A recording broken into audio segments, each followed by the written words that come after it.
Sunya Aranye, in the isolated forest. Iva, like. Shiti, he lies down. Na, not. Anyat, else. Kinchana, anything. Veda, knows. Shvavaha, a dead body. Eva, like. Apanidhain, apavidhain, thrown away. Translation. Sukadeva Goswami continued speaking to Maharaj Parikshit. My dear king, sleep is exactly like a python. Those who wander in the forest of material life are always devoured by the python of sleep. Being bitten by this python, they always remain in the darkness of ignorance. They are like dead bodies thrown in a distant forest. Thus the conditioned souls cannot understand what is going on in life. Purport by His Divine Grace. Material life means being fully absorbed in eating, sleeping, mating, and defending. Of these, sleep is taken very seriously. While asleep, one completely forgets the object of life and what to do. For spiritual realization, one should try to avoid sleep as much as possible. The Goswamis of Vrindavan practically did not sleep at all. Of course, they slept some, for the body requires sleep, but they slept only about 2 hours, and sometimes not even that. They always engaged in spiritual cultivation. Nidahara vihara kadi vijitao. Following in the footsteps of the Goswamis, we should try to reduce sleeping, eating, mating, and defending.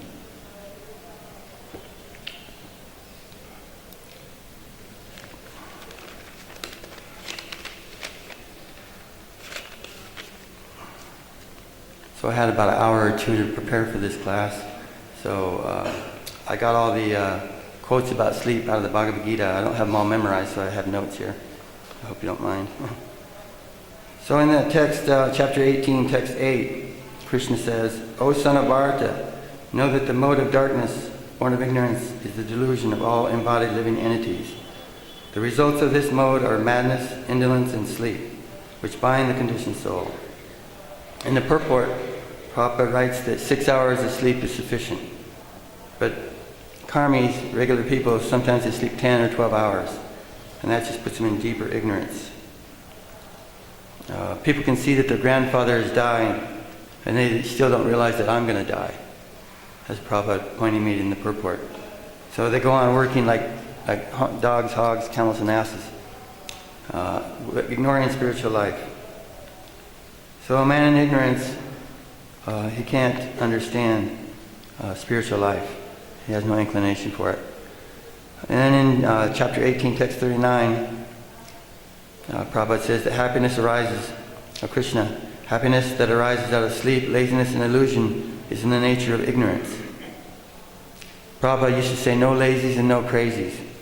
So in the early days we had a lot of lazies and crazies, especially in Haight-Ashbury, the hippies. So then in chapter 6, text 16, Krishna says, there is no possibility of one becoming a yogi if one eats too much or eats too little, sleeps too much or does not sleep enough. And in the next verse, he says, He who is regulated in his habits of eating, sleeping, recreation, and work can mitigate all the material pains by the practice of the yoga system. In the purport, Prabhupada writes that too much sleep can block spiritual advancement in yoga, in Krishna conscious yoga. Too much sleeping is a great loss. Haridas Thakur only slept after chanting 300,000 names, holy names. A devotee, Prabhupada writes, is called Avarta Kalatam. Avarta Kalatam. That's one who doesn't want to waste any time. Prabhupada never wanted to waste any time at all. In the same way, he slept only a couple hours a night. Actually, I'm going to get to that in a minute. I'm going to finish all these Bhagavad Gita quotes. But one quick story is, in 1977, I was serving Prabhupada here, and he came here on May 17th to leave his body. So he was definitely, sick and preparing to leave his body. So he had he needed an eye washer, glass eye washer. So he sent Upendra to the market, Doi Bazaar, to get an eye washer. In those days, the rupee was 7 rupees to $1. So he went and got the eye washer, and he brought it back, and Prabhupada said, "How much did you pay for the eye washer?" And he said, 4 rupees, Srila Prabhupada. He said, 4 rupees? It should have been 1 rupee, maybe 2 rupees. But you wasted Krishna's money. And he went on for like 20 minutes over his 60 cents, chastising Upendra for wasting 60 cents or 40 cents or 20 cents. He said, "I have millions of dollars, but I don't misspend 1 farthing of Krishna's money." So not only did he not want to waste even a minute of time, he didn't want to waste anything because he saw everything belonged to Krishna. So that's a devotee, avarta kala tvam. Kala's time. Tvam. Doesn't want to waste time. Then there's a solution here is in text chapter 1, text 24, right when Krishna's drawing the chariot between the 2 armies. He says, sleep means ignorance, and Arjuna conquered sleep and ignorance. Devotee can conquer sleep by thinking of Krishna. That's the solution. Prabhupada says in the purport that by thinking of Krishna, one can. That's the way that you can conquer sleep. I was with Dinabandhu the other day going on a parakram to Varshana, and he said the reason we get up in this cold mornings early is because it pleases Krishna to come to Mangalarti. So I thought about that, and well, that makes a lot of sense. It made me get up easier the last couple of days. Our goal is to please Krishna. That's the goal of Krishna consciousness, to please Srila Prabhupada and to please Krishna. So if we please one, we please the other. So Srila Prabhupada's daily schedule, when I was serving him here in 1977, was he would translate at night on the rooftop of his house. He would come up at about sunset, because that was the summertime when it was like really hot. So he would stay downstairs until sunset, then he'd come up in the cool air. So he'd have darshan with the devotees from about sunset to about 10 o'clock. And then from 10 o'clock to about 4 in the morning, he would translate all night long. Even though he was sick and couldn't walk anymore, he used to sit on a bed. We carried him in a bed and had a desk like this in front of it. I used to take care of his recording equipment. And so we'd put all that on his desk, and everything he needed to record, his dictaphone. So when my service was to get his desk ready and wait for him and guard it, so we didn't have all these cages before to keep the monkeys out, so I had to stay close to the desk to make sure the monkeys didn't take his books or anything, or glasses. That's what they want, their glasses. They'd get a lot of bananas for those. So he'd translate to about 4 in the morning, then he'd take rest for about 2 hours and get up at 6, take a shower, and then he'd come down in the garden. And that was my duty in the garden, was to get the garden ready, turn on that Brahma fountain. He loved that fountain. Had to be running every time. In the old days, it was harder to keep it running. Now it's more efficient. Everything's more efficient. But in the old days, it's like harder to do a lot of things. The power went out more often.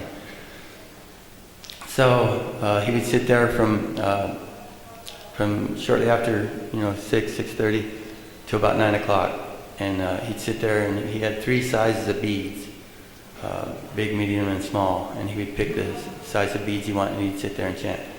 He liked to have the Gurukul boys come and chant bhajans. He also had this devotee named Satchidananda. I think he's in Canada now. He liked his sweet kirtans a lot, so he would also like to hear those boys, and he'd like us to read from his books. So those are the kind of things that went on in the garden. Most of the time he'd be chanting japa. Sometimes the secretary would read letters to him, and he would dictate a response, and like that. So the whole 2 hours I was fanning him with the chamra. And before that, I was a pujari for Gouridas. In 1975, I came to Vrindavan, and I got Brahman initiation from Prabhupada on December 3rd. And then first they let me be the pujari for Lalita and Vishaka.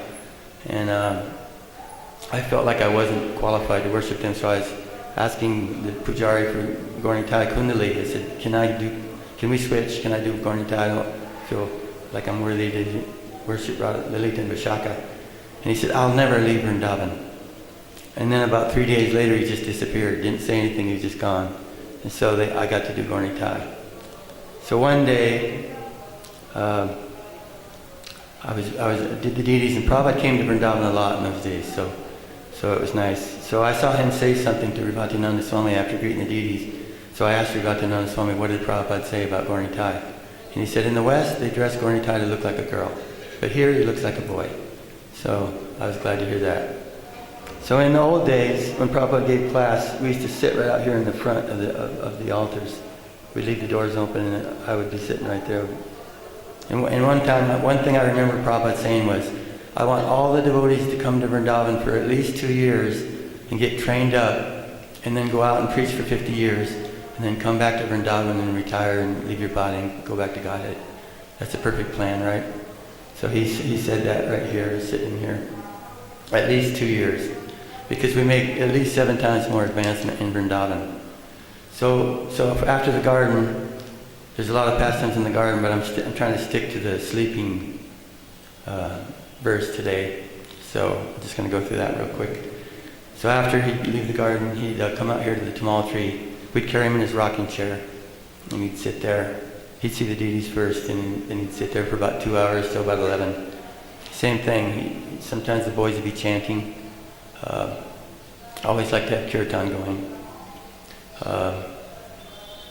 And so he just loved sitting. He loved the temple. It's a great temple. He built this temple. He bought the land. When he bought the land, they were saying in town that nobody's going to come all the way out there. He made a mistake. But now you can see that this temple is the Sinashwara of Vrindavan. You get up on the roof and you look. There was nothing here before. Now it's all skyscrapers, and at least that way it's not so developed. So we still got the original Vrindavan and the expanded Vrindavan, but and it's getting bigger and bigger. So anyway, from every detail of the buying the land, the temple construction, he oversaw every detail, the plumbing.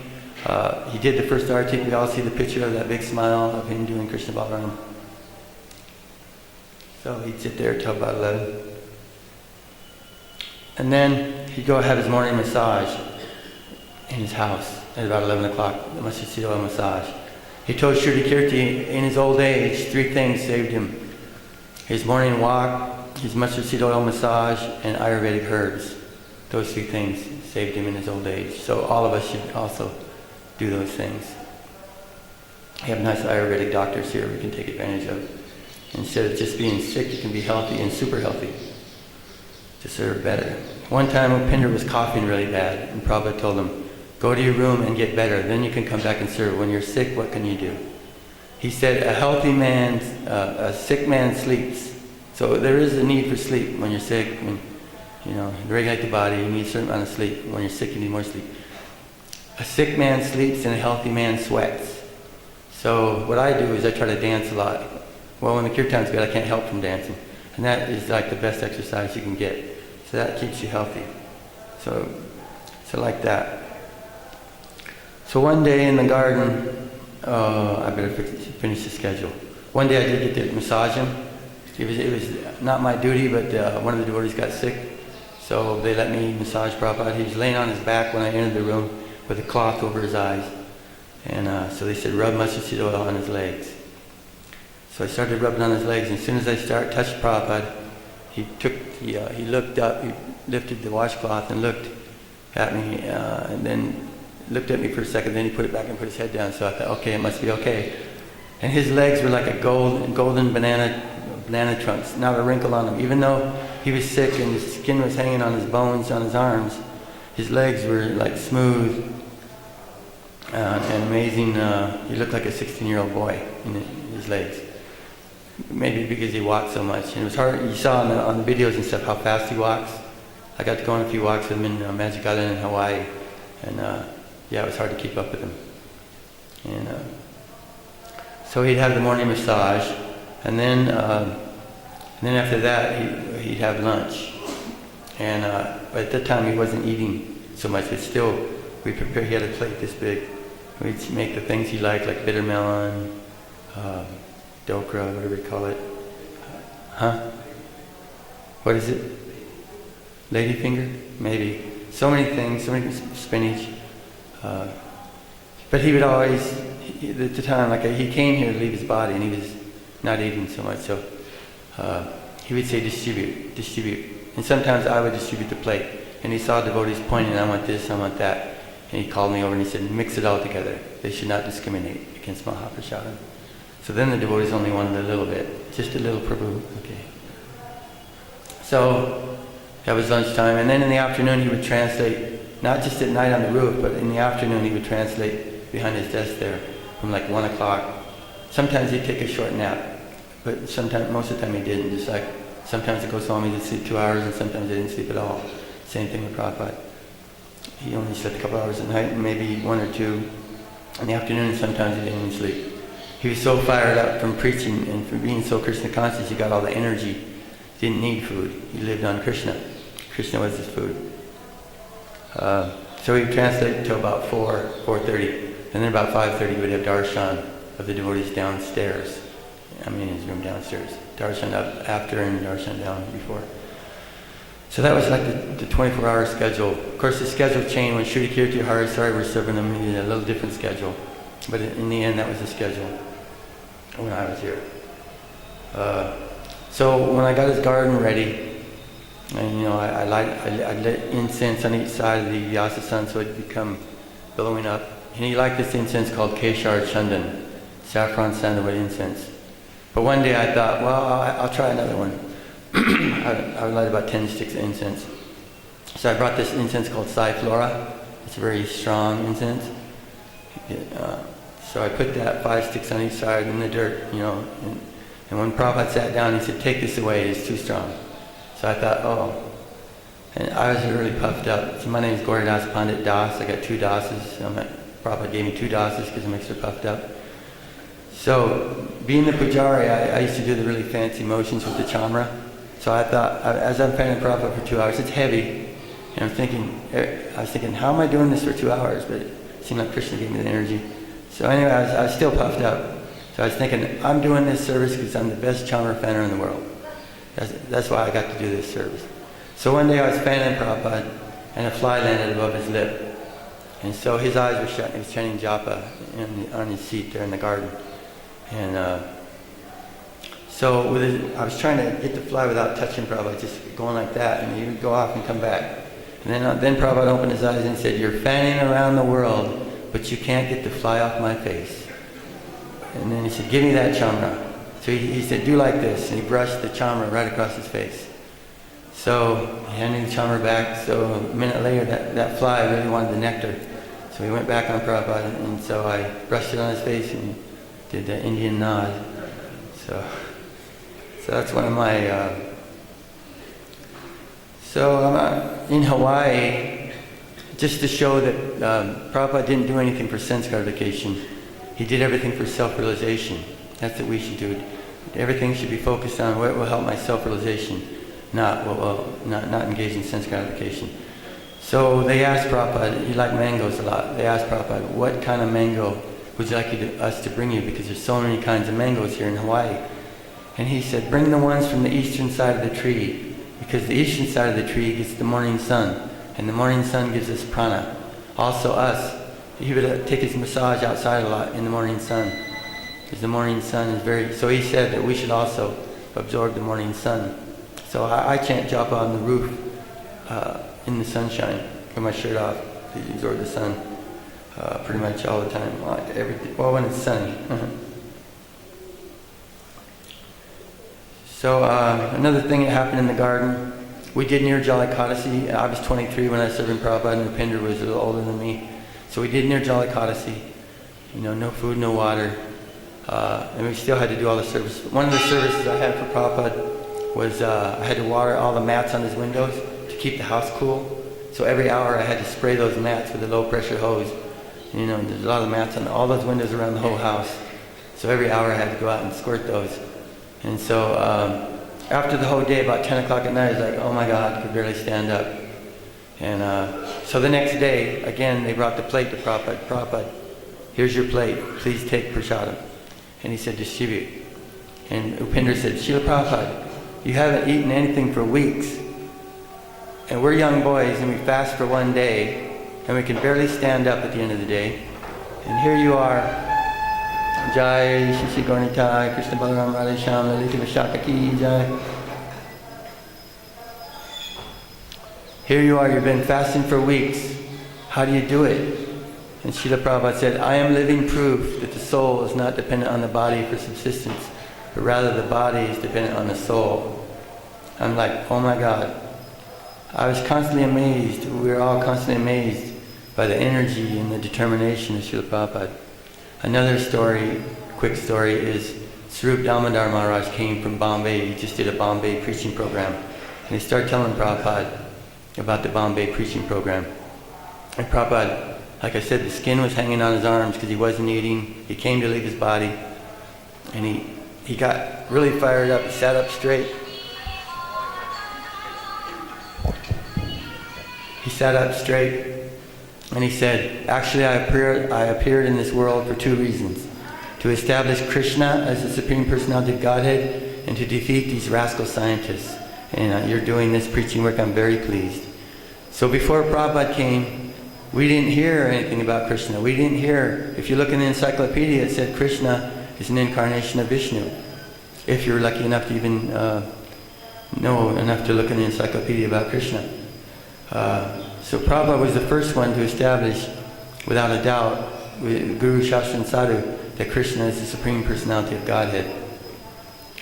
And he loved talking about the rascal scientists. There's some good scientists. He preached to a lot of scientists, but most of them are rascal scientists because, you know, they got the Big Bang Theory, the theory of evolution, so many things, Big Bang.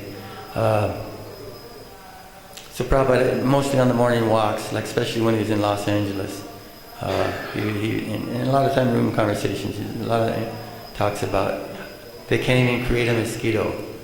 So like that. When we were in Atlanta, I joined with Radha Damodar with Vishnu John Swami in 1974, the day after the San Francisco Rath Yatra. That's the first time I got to see Srila Prabhupada. So it was like the day before Rath Yatra, Vishnu John was giving a lecture in the Armenian hall where all the devotees stayed. In the old days, when there was a San Francisco Rath Yatra, they came from all over the country and sometimes from other countries to come to the Rath Yatra. And so we had like 200 visiting devotees staying in this Armenian hall. And Vishnu John, I was from Seattle and I wasn't planning on joining the movement or anything, but I came down I'd only been to the temple 4 times, but the devotees were so excited that Prabhupada was coming to Rath Yatra.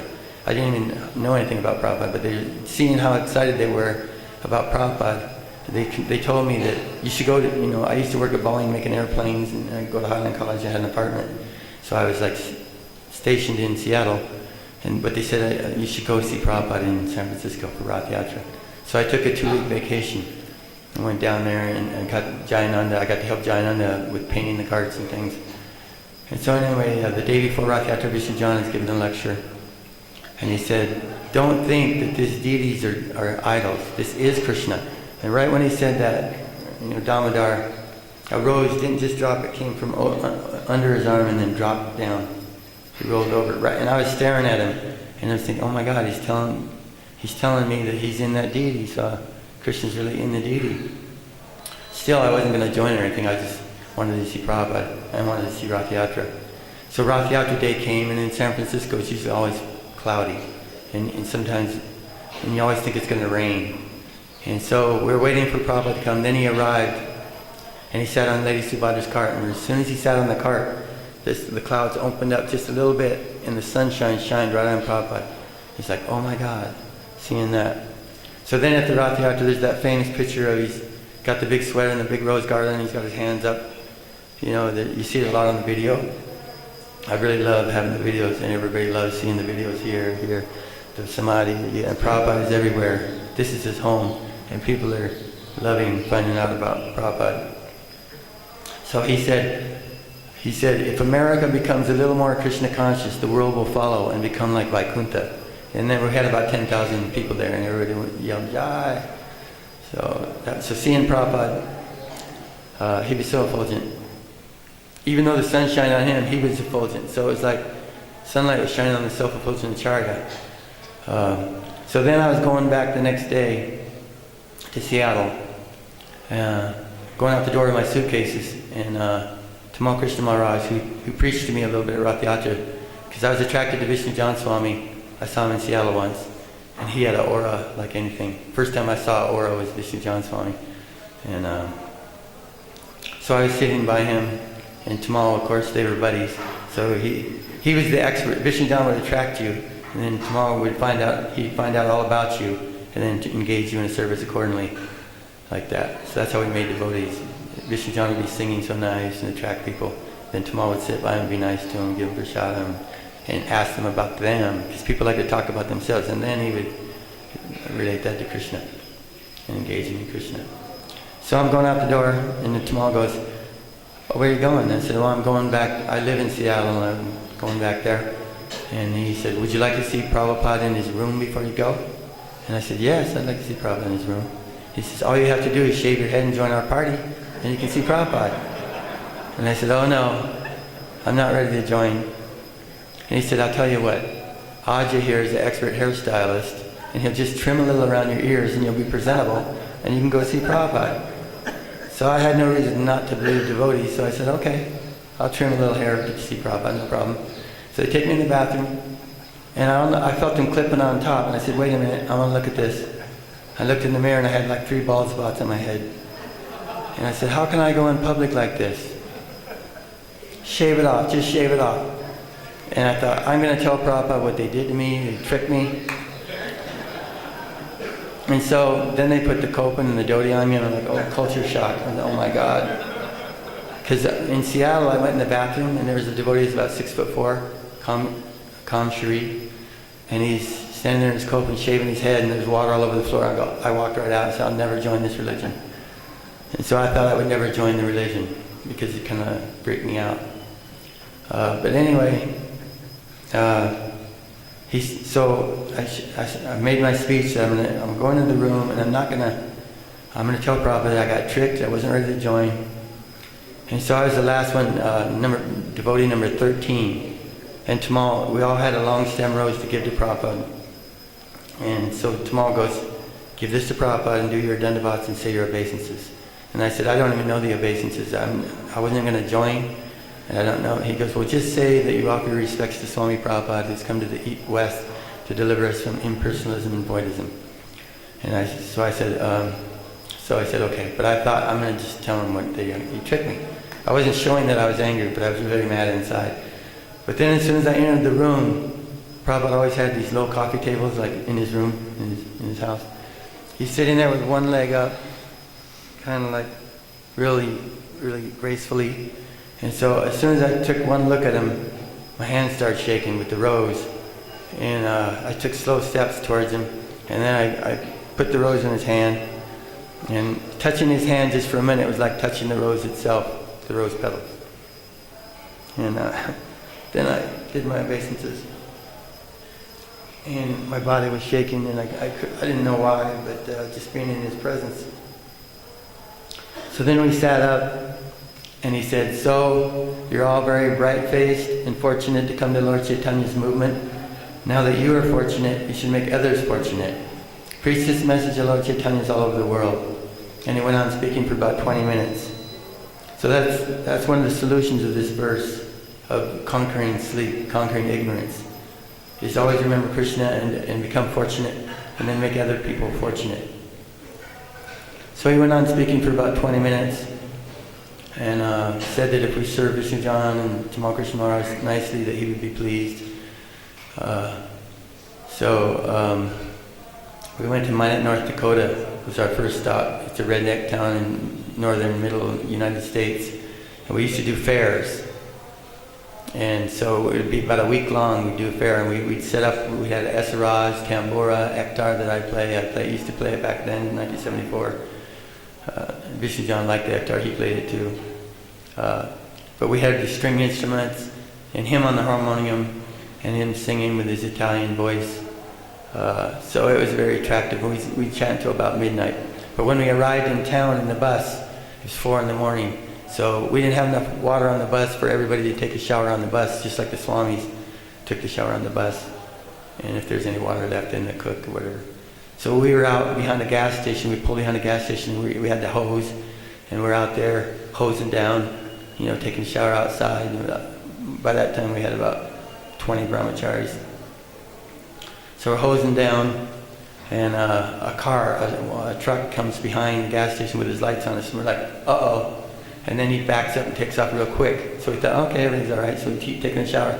Then a few minutes later, 3 cop cars came really fast behind the gas station with their lights and everything. They got a report that there was a UFO landing behind the gas station.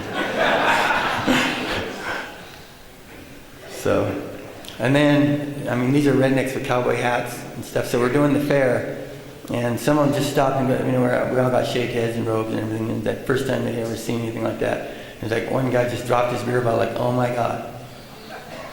And then they come in the bathroom, devotees are washing their feet in the sink and shaving their heads and squatting on the pot, and open the door, and oh my God, and walk out. So it freaked a lot of people out, but we made about 7 devotees at that fair. So we used to have a booth with posters, incense, and soaps and things, and we sell about $1,000 worth a day of that. And in those days, that was a lot of money. So in that way, we supported.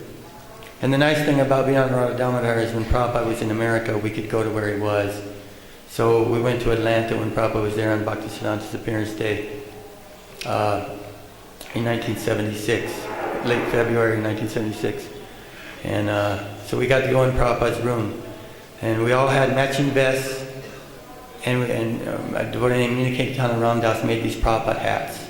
So everybody had a Prabhupada hat, and he made one for Prabhupada.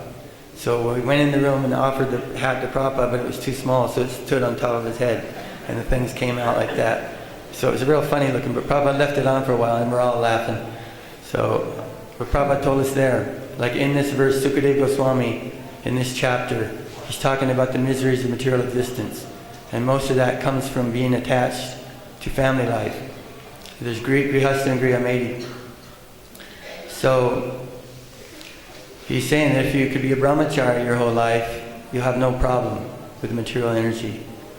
And in Atlanta, he said, and we were all brahmacharis, and we were thinking we're all going to remain brahmacharis. That was all of our idea. And Prabhupada said, so if you can remain brahmachari, you'll go back to Godhead guaranteed, 100% chance. But if you get married, 50% chance. So we thought we were all going to be brahmachari the whole life, but pretty much all of us got married. Anyway, later on. So Prabhupada said both things in different places.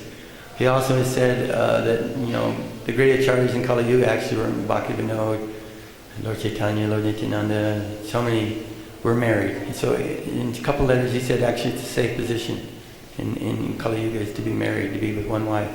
So there's both ways. If you can be a brahmachari and not be agitated, that's the best thing. But if you need a wife, then be a grihastha, not a grihamedi. So he also told us that if we study the 7th chapter of the Bhagavad Gita, we'll be very good preachers. So in Atlanta, and when he saw the deities for the first time, that was a temple that usually he would go and he would open the temple himself, get it going, then go to another one, get it going, like that. But in Atlanta, the devotees started it without him. So when the curtains opened, he saw Gaurnitai, big brass, beautiful Gaurnitai deities. They're not as big as these ones. These are the best in the world. But they are big and nice and beautiful. And he turned to the devotees and he said, thank you so much for opening this beautiful temple. And then you can hear the lecture of him on Bhaktisiddhanta's appearance day, the recording of it. He gave such an intense lecture. He played the mridanga and led such a sweet kirtan. He was the best harmonium player, the best mridanga player, the best cook, the best preacher, the best of everything, the best of everything in devotional service. Prabhupada was the best at everything. Even George Harrison said he was the best musician he ever heard. And who at 80 years old sounds so sweet as Prabhupada? That's because he is fully Krishna conscious and had so much love that it came out in his music. So that's what it's all about, love. So in that lecture, he made us. He cried. He said funny things. So, it took us on a roller coaster of emotions, spiritual emotions. So guru means heavy. So when he was happy, he made us happy. when he told jokes, like one example is, he told a joke on the roof. Sometimes we could understand the joke, and sometimes not. And so he told a joke, and he asked Upendra, did you understand the joke? Because he was laughing. And he said, well, no, Prabhupada. And he said, then why do you laugh? But we like to see him laugh. Like Shruti Kirti was reading Krishna book in the LA garden to him, and he read about Danakasura, Balaram throwing Danakasura up in the palm tree, and Prabhupada laughed heartily. So the next day, he's looking for a demon story so he could get Prabhupada to laugh, because we wanted to hear Prabhupada laugh. Because you don't want to be chastised by Prabhupada. Like, I don't know, I don't have much time left. I got 4 minutes, let me see. Because if I have time, I'll tell you how I got chastised once. But what pleased Prabhupada the most in my service, even though I watered those mats, he never said anything about it. I was waiting for him to come upstairs on the roof, guarding his equipment, and I was reading Srimad Bhagavatam. So they carried him in the room, in the rocking chair. We used to carry him in the rocking chair up those stairs in the back, and upstairs into the inside and out the outside. So it surprised me that he came up a little bit early that night. So he caught me off guard. So I put the book on his desk and did my dandavats. And when I got up, he said, what are you reading? I said, it's your Srimad Bhagavatam, Srila Prabhupada, 4th Canto, Part 4. And he smiled so big. And he turned to Tamal and he said, he's reading in his spare time. This is very good. This is very good. And that smile went way, way up. The biggest smile I've ever seen. So I thought, wow, just by reading the Srimad Bhagavatam, it pleases Prabhupada so much. So, and when a new book would come, every month a new book would come. And even though he was bedridden, getting to the point where he's bedridden, he couldn't walk. But when a book came, he'd say, prop me up on the bed, put the pillows in the back, prop him up, give me my reading glasses, turn up the light, and he would take the book and look at the cover to cover, everything, every picture, the Sanskrit, everything. And he said, these books give me life. One time Yasodhananda was reading to him in the garden, and we asked him, why you like us to read you books? You know these books, you wrote these books. He said, I did not write these books. Krishna wrote these books through me. And so just like when Lord Chaitanya also, he liked to hear the poetry of the pure devotees about Radha and Krishna, and then he would go into that ecstatic trance, ecstatic mood of love of God. So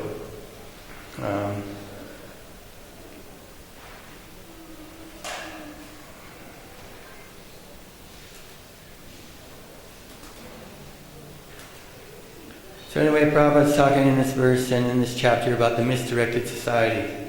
They think that they're getting away with their sinful activities. But in the day, the sun is a witness. In the night, the moon is a witness. And he said the demigods are a witness. Witnessing all of these sinful activities, or all the pious activities that people are doing. So the devotee, they engage in activities that will raise them up. But the karmis, because of their sinful activities, they're not getting enough good fortune to be attracted to Krishna consciousness. But by distributing these books and chanting the holy names, we're helping people become fortunate. So when you do a Harinam, there'll be a whole group of devotees, like especially in the West, and out of all those people that are watching, some of them are making fun, some are laughing, some are interested, and then some will come out of that crowd. So it's like taking a magnet and getting the metal out of the dirt. So when we do the Harinam, when we do book distribution, we're starting people's spiritual lives. So we're making unfortunate people fortunate. So anyway, we got a few minutes before questions. We got 2 minutes to go before question time. So I'll tell that one story. Right when I was becoming Prabhupada's servant, I got to be a servant in Bombay. And then my life member named Mahadev Kartikeya knew Prabhupada was sick, so he said, you should go to Rishikesh, because in Rishikesh it's very healthy, and in a short time you can get healthy. So Prabhupada said, okay, I'll go to Rishikesh. And so I was only the guard at the door at that point in Bombay. I didn't get to see Prabhupada much. And so they were all flying up, but so they didn't want to pay for me to fly, and that's logical. I was just a low man on the totem pole. So I asked Tamal, if I pay for my own way and I take a train, can I go? He said, oh yeah, if you pay your own way, you can go. So I got up there like a day after them, and it was like 5:30, and Prabhupada had a little house on the Ganges, right across from this Jalebi Wala. The life member let us use a house. And so he was having darshan. There was about this many people in the room, and the room was about half this size. And so my duty was to stand at the door, and there was a screen door, and with a box of prasadam sweets. And anytime anybody left, give them the sweet. So Prabhupada was sitting in his low chair, and I'd only been there 5 minutes. I just got there.